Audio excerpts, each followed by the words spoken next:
Greetings from the IR News YouTube channel. The Ukrainian army, which has never experienced such a difficult battle in its history, is engaged in a legendary freedom battle against Russian forces, and its superior effort is advancing Ukraine closer to freedom. In contrast, the Russian Federation is heading towards complete ethnic collapse, rebellion, and turmoil in the wake of Vladimir Putin's declaration of mobilization.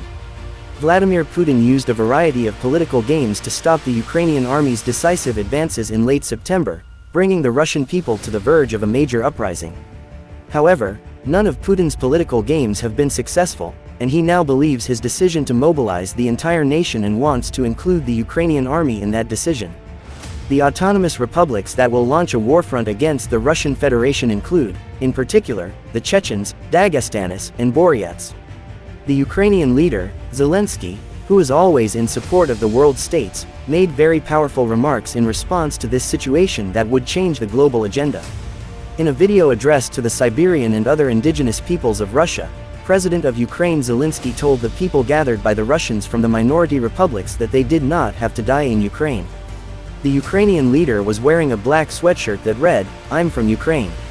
Zelensky was observed close to a marker honoring Imam Shamil, a cleric from the 19th century who oversaw the Caucasian resistance against Imperial Russia in Kiev Square. Also referring to many Russian ethnic groups, there are 200 minority ethnic groups in Russia, none of which must submit to Russian pressure, according to Zelensky, adding that Dagestanis do not have to perish in Russia's vile and shameful war alongside Chechens, Gushas, Ossetians, Circassians, and other peoples who do not fall under the Russian flag. Chechens are the most significant autonomous republics and minority groups that will open a front against Russia, according to the head of state of Ukraine, who exhorted residents to only fight for the freedom of their own nation. Additionally, Dagestanis and Buryats have benefited. The protests that began in Chechnya for the first time in recent days were a warning that alarm bells were being rung in Russia, which has heavily oppressed and persecuted the region. In addition, Buryats and Dagestanis were forcibly sent to Russia's Ukraine campaign, where thousands of them had to die. It was previously reported that Chechen sheikhs organized anti-Russian fighters in Chechnya to oppose Russia. If the current situation persists, the Dagestanis and Buryats of Chechen oppose Putin's decision to mobilize and all other pro-war decisions, and reject the Kremlin's directives. The Russian autonomous republics and minorities have completely reached their borders. A very subtle message against autonomous republics is sent by Zelensky's statements. Russian Federation minorities. The fireworks Zelensky launch will likely go off first in Chechnya because Buryats, Dagestanis, and Chechens actually harbor great animosity and hatred toward Russia, especially Chechens who have a special place with their nature that has fanned those flames. The nation that caused the Russian army to suffer the most casualties after Ukraine in guerrilla warfare was the Chechens, who were nurtured as warriors by birth and educated as Russian Spetsnaz. Wars, anti-Putin protests, and mobilization in Dagestan and Chechnya caused quite a stir, but Russian leader Vladimir Putin, who did not want to give up on his goal, did not let go of their autonomous republics by sending Russian Guard regiments to these countries. Putin sent many people from these republics to Ukraine to carry out the 300,000 volunteer Russian military project specified in the mobilization decree by the Russian Guard regiments, which recruited soldiers to fight in Ukraine.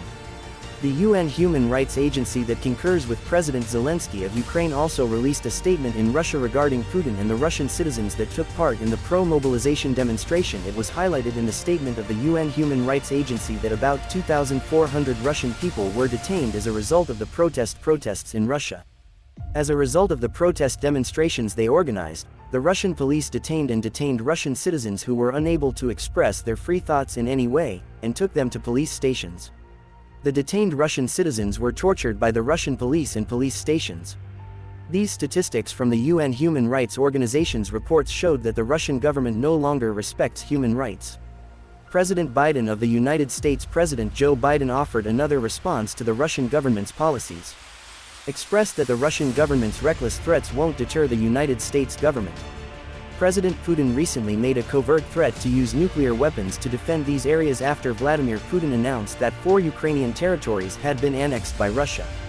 In contrast, NATO Secretary General Stoltenberg said in a speech in Moscow that although Europe and the rest of the world agreed that Putin's policy was wrong this time, the Russian leader tried to gain an advantage by using referendums.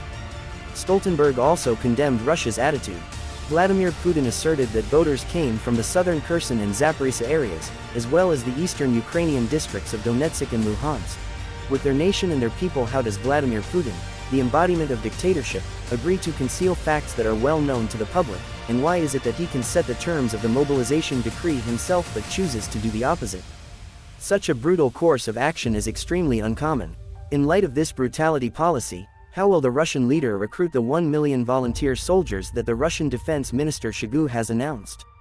If you think about it, the system actually functions quite clearly. The Russian leader's policies are condemned by Europe as well, but Putin has set up an administrative structure in Russia such that neither a citizen of the people nor a member of the Russian opposition.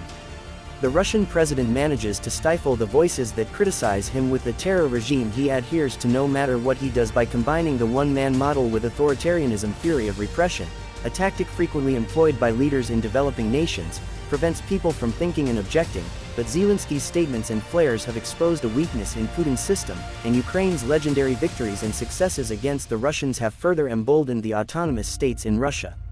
Additionally, it is a fact that no matter how brutal the current system is, a revolution that is likely to occur one day will overthrow it,